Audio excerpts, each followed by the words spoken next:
Hello and welcome. I'm Dr. Adam Dorsay, a psychologist in Silicon Valley and the host of SuperPsyched, a podcast dedicated to supercharging your life. Each episode contains fun, high-quality interviews with experts looking at psychology from all angles.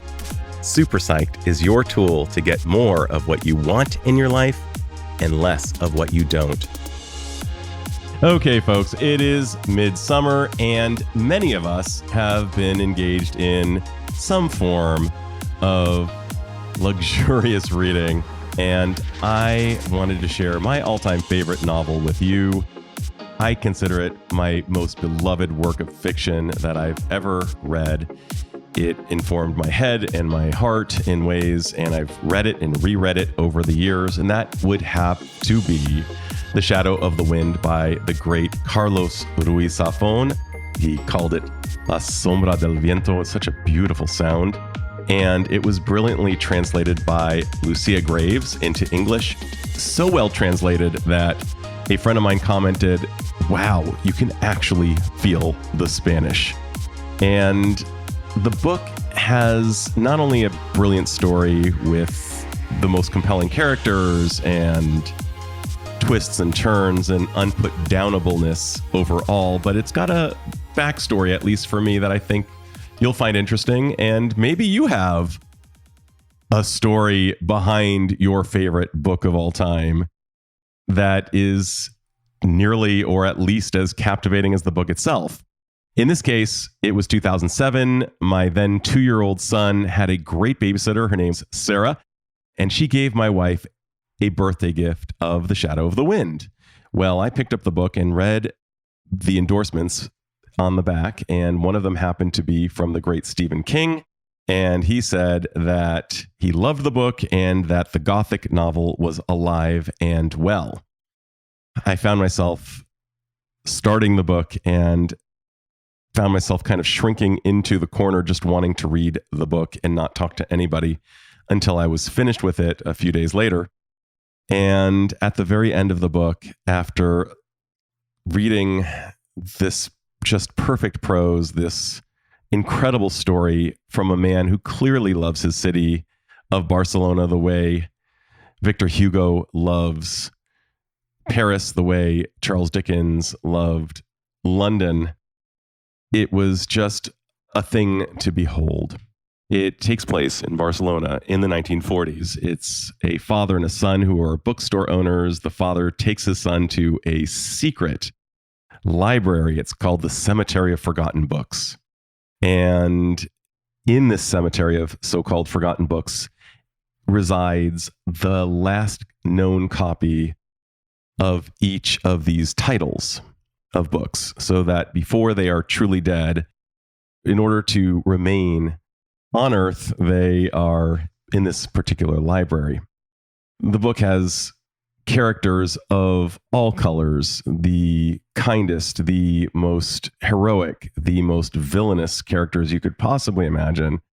And I will tell you this without giving away the ending, that it actually does have an ending, a clear ending, which I love. I don't love it when authors say, I'm going to leave the ending to your imagination. I don't like that personally. I want the author to take me from beginning to the middle to the end with some clarity.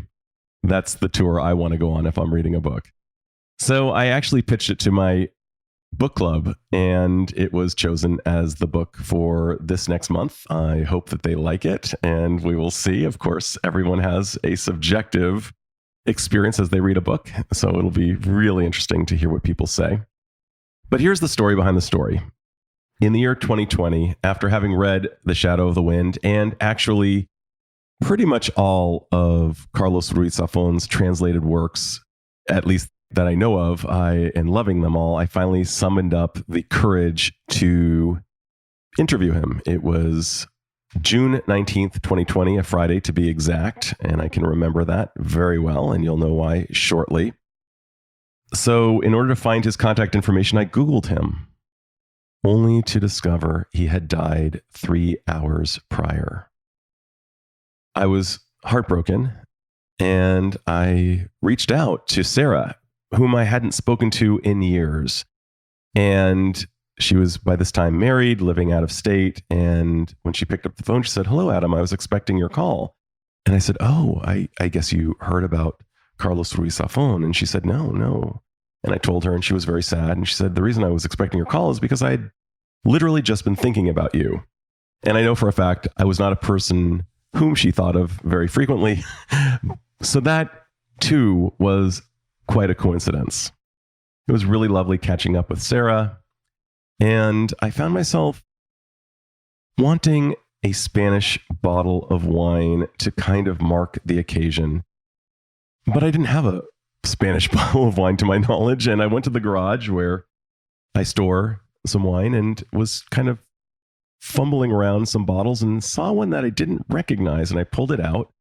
And lo and behold, it was not just a Spanish bottle of wine, but it was a Spanish bottle of wine specifically from Catalonia. It was shocking to me to see that there was a bottle of wine, not just from Spain, but from the very region of Spain where Carlos Ruiz Zafon came from. So it just was a moment of, to a skeptic, of great coincidence. To somebody who might be more spiritually inclined, there was some connection in my mind to this great man.